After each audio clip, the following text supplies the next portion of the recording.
Chers frères et sœurs en Christ, nous sommes dans la joie de nous retrouver encore autour de la parole de Dieu. La fois passée, nous avons parlé du livre d'Amos. Et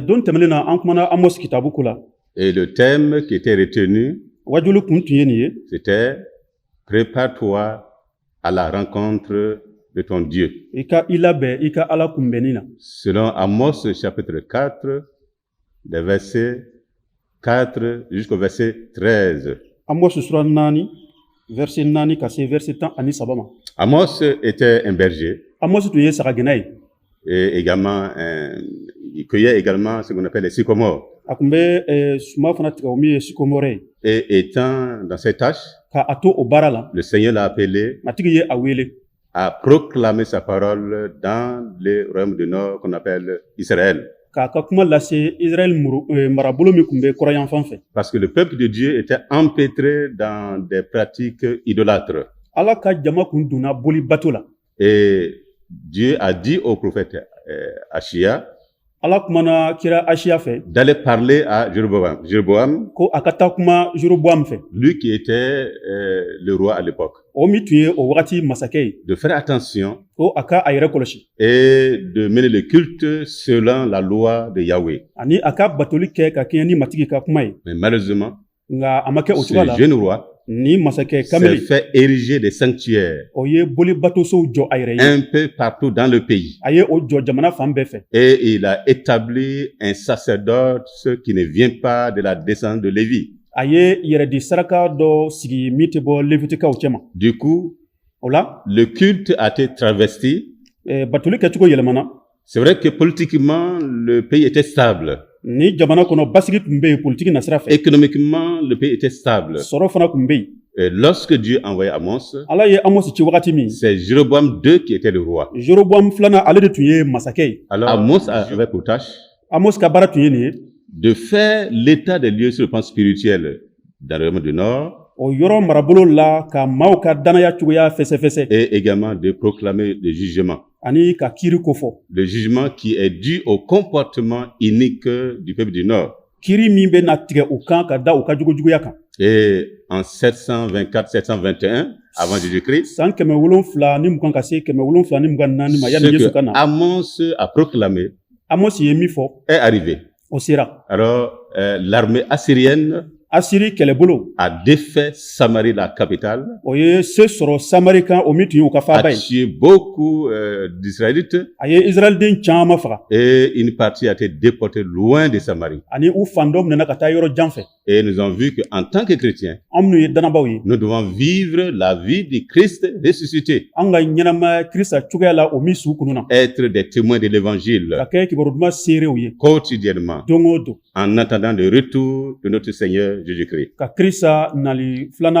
Nous continuons ce matin, et le texte qui fait l'objet de notre prédication se trouve dans la lettre de Paul aux chrétiens de Philippe. Le chapitre 2, les versets 1 à 11. Demandons à l'interprète de bien vouloir lire le passage en langue bamana.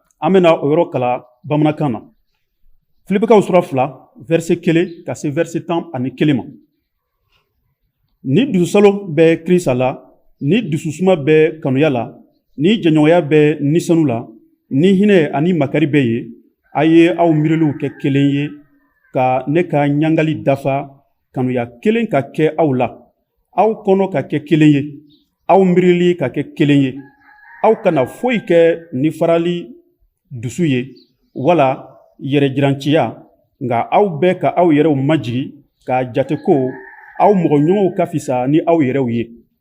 Verset 4. Aw si kana miiri aw yɛrɛw ko la dɔrɔn, nga aw bɛɛ kelen kelen ka miiri aw mɔɲɔgɔn ko la fana. Ni miirili min bɛ tun bɛ Krista Yesu la, o yɛrɛ ka kɛ aw la. Ale tun bɛ Ala cogo la, a yɛrɛ ni Ala ka kan.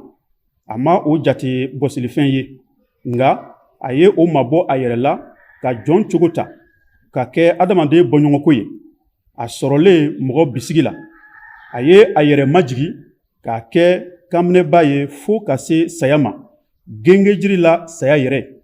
O de kosɔn ala y'a kɔrɔta kosɛbɛ tɔgɔ min ka bon tɔgɔw bɛɛ ye ala y'o di a ma walisa sankolo la fɛnw ni dugukolo kan fɛnw ni dugukolo jukɔrɔ fɛnw bɛɛ ka ɲɔngiri yesu tɔgɔ la ani nɛnkun bɛɛ ka jɔ ala ko yesu krista ye matigi ye o na nɔrɔ da fa ala tɔgɔ kan ala ka duba ka kuma ye. Alors nous allons donc situer le texte dans son contexte. An ye yɔrɔ min kalan an bɛna a sigi a hukumu kɔnɔ. En disant que l'apôtre Paul a établi cette église de Philippe. K'a fɔ ko ciden Paul ye Philippe église sigi. Dans les années 52 après Jésus-Christ. Yesu nalen kɔfɛ san 50 bɔ ɲɔgɔn ko. Et par la suite, il va envoyer une lettre à cette église. O kɔ a bɛna lettre ci o église ma. Vers les années 60 après Jésus. San 60 Yesu bangeli kɔ. La lettre de Paul aux Philippiens Paul ye lettre min ci Philippikaw ma. Est très personnelle. O ye yɛrɛya lettre ye. Et eu égard au ton de la lettre. Ka da lettre a kumakan cogoya kan. Et de l'affection. Ani a bɛ miirili ɲuman min ɲɛsin o ma. Dans Paul vis-à-vis des Philippiens. Min bɛ ye Paul la ka ɲɛsin Philippikaw ma. Et l'église de Philippe Philippe église était l'une des églises, sinon les rares églises à le soutenir financièrement dans son œuvre missionnaire. Ale tun ye église la kelen ye minnu tun ma ca ka Paul dɛmɛ ni o bololafɛnw ye a ka cidenya baara la. Le passage qu'on a lu, an ye yɔrɔ min kalan. Chapitre 2, verset 1 à 11, sura 2, verset 1 ka se 11 ma. Parle de deux réalités. O bɛ kuma tiɲɛ fila ko la.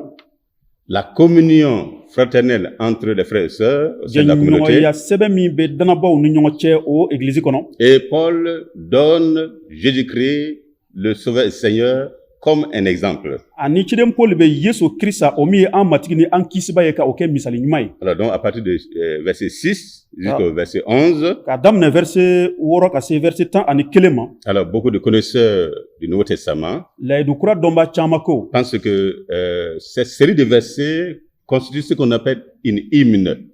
Olu bɛ jate barikadali ani kɔrɔtali dɔnkiliw ye. Donc c'est un style littéraire. Sɛbɛnni kɛcogo don. Et qui glorifie le Seigneur Jésus-Christ. Min bɛ matigi tɔgɔ bonya. Quand on lit donc attentivement ce passage, ni i ye nin yɔrɔ kalan kosɛbɛ. Nous voyons que Jésus-Christ est l'égal de Dieu. An b'a ye ko Yesu ye ala bɔɲɔgɔnko ye. Parce qu'il est l'image de Dieu. Ale ye ala ja ye. L'empreinte de sa personne. Ala yɛrɛ bolonɔ don.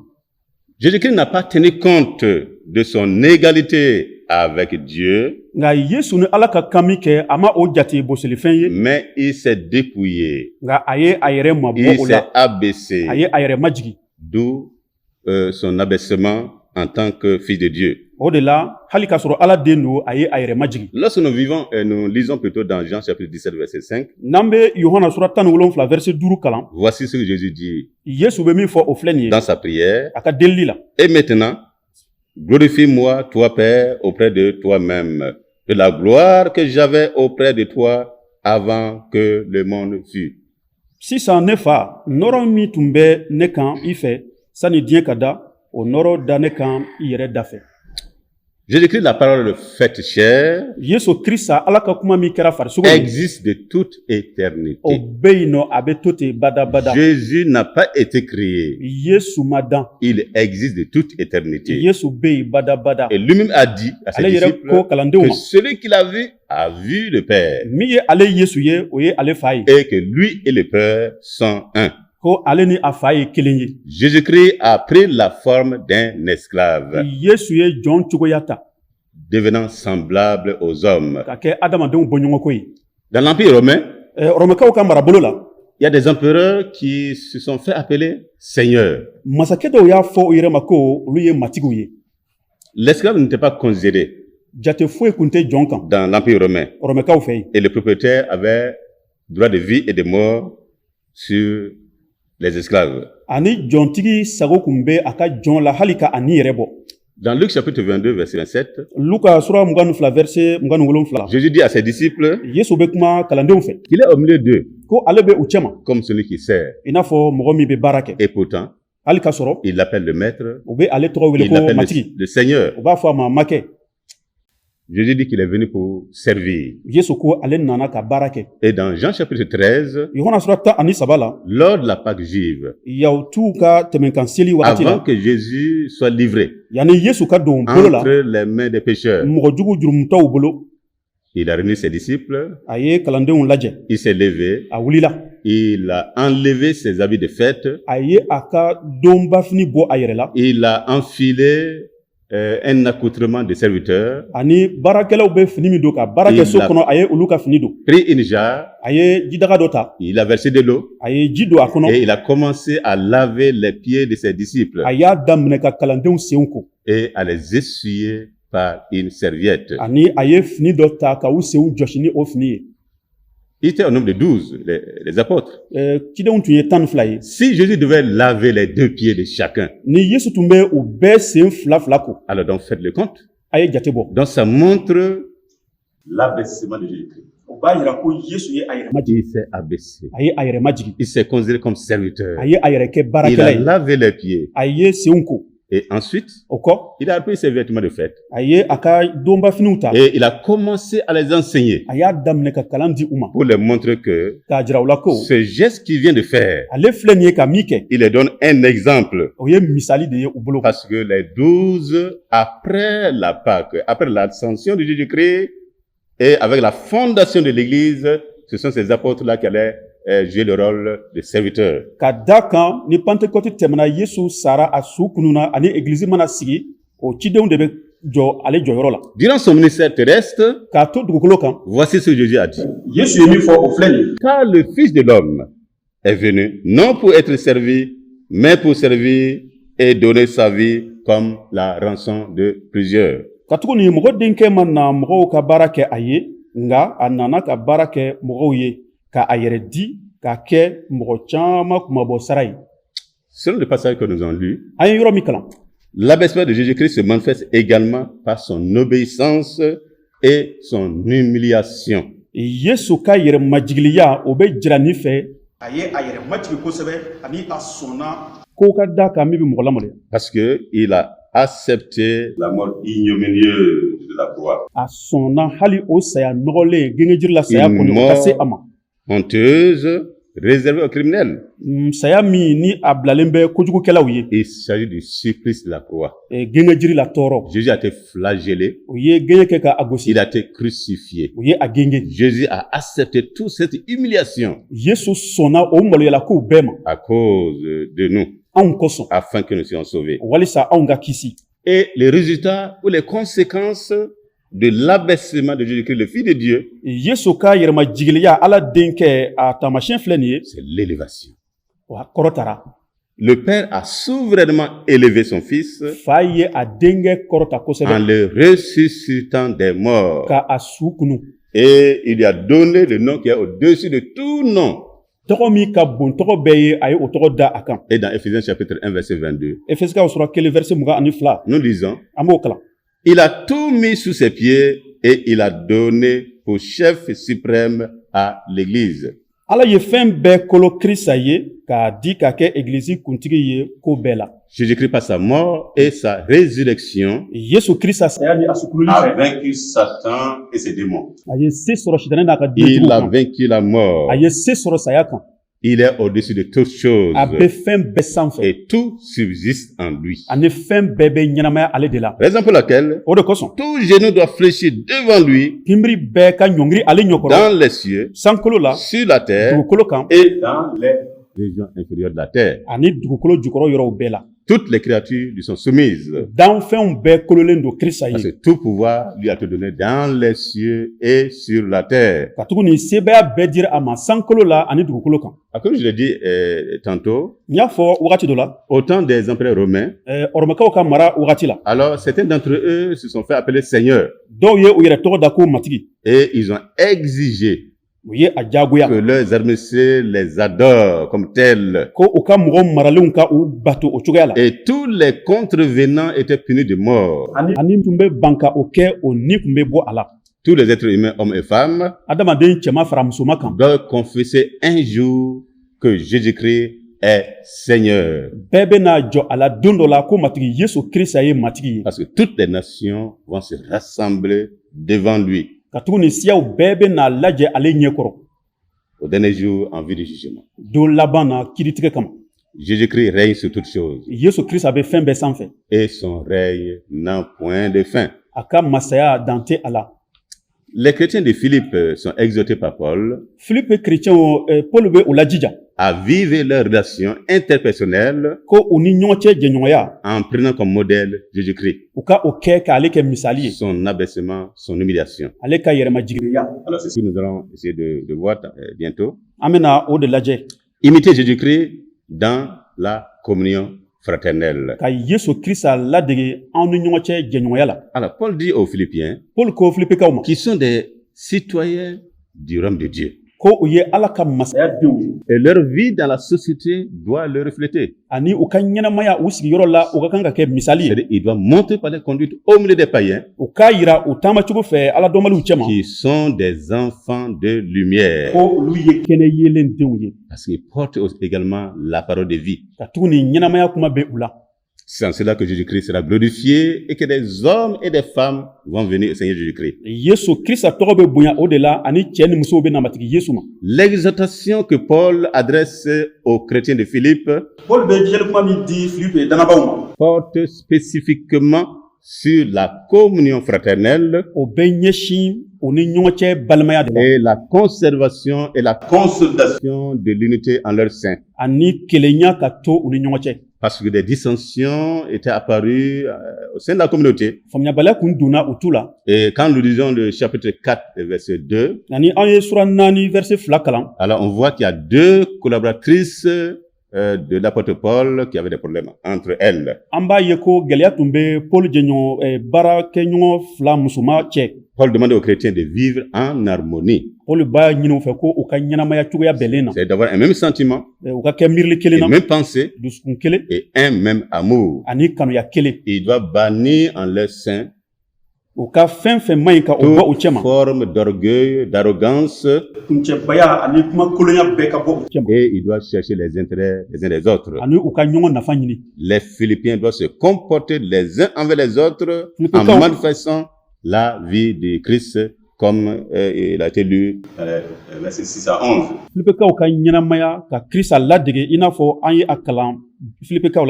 Et cette nouvelle vie en Jésus-Christ fait appel à l'humilité, à la sagesse, l'amour du prochain et le sacrifice de soi.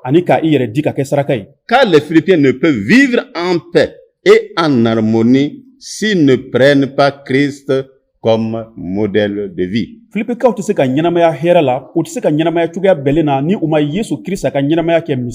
Chers frères et sœurs en Christ, l'Église est l'ensemble des rachetés de Dieu. C'est de ceux et celles qui ont accepté Christ comme leur sauveur et leur Seigneur, et qui le suivent. Raison pour laquelle la communion entre les frères et les sœurs doit être empreinte d'amour, de sincérité, d'honnêteté et d'humilité. En Jésus-Christ, il n'y a pas de barrière raciale. Il n'y a pas de barrière ethnique. Il n'y a pas de barrière sociale ou autre barrière. Mais tous sont un dans un seul corps qui est le corps de Christ, qui ne connaît pas de frontières. En Jésus-Christ, il n'y a pas de frontières. Évitons donc les clichés de nature raciale, ethnique, sociale dans la maison de Dieu qui est l'Église. Jésus-Christ est le chef de l'Église. Nous tous sommes ses serviteurs et ses servantes. Donc, il n'y a pas de chef dans l'Église, il n'y a pas de patron dans l'Église. Quelle que soit notre position dans le corps de Christ. C'est-à-dire si on est pasteur, on est apôtre, on est bishop, ancien, diacre, quelle que soit la position que nous avons dans l'église, nous ne sommes pas chefs. Nous sommes un simple serviteur de Christ. C'est Jésus-Christ qui est le chef de l'église. Nous sommes appelés en tant qu'enfants de Dieu à nous soumettre les uns aux autres dans l'amour et la crainte de Dieu. Que le Seigneur nous aide à comprendre cette parole, à fixer les regards sur Jésus-Christ et à limiter dans nos rapports, dans notre communion fraternelle. Soyons soumis les uns aux autres. Et le Seigneur va nous bénir. Que la grâce de Dieu repose sur chacun de nous. Amen.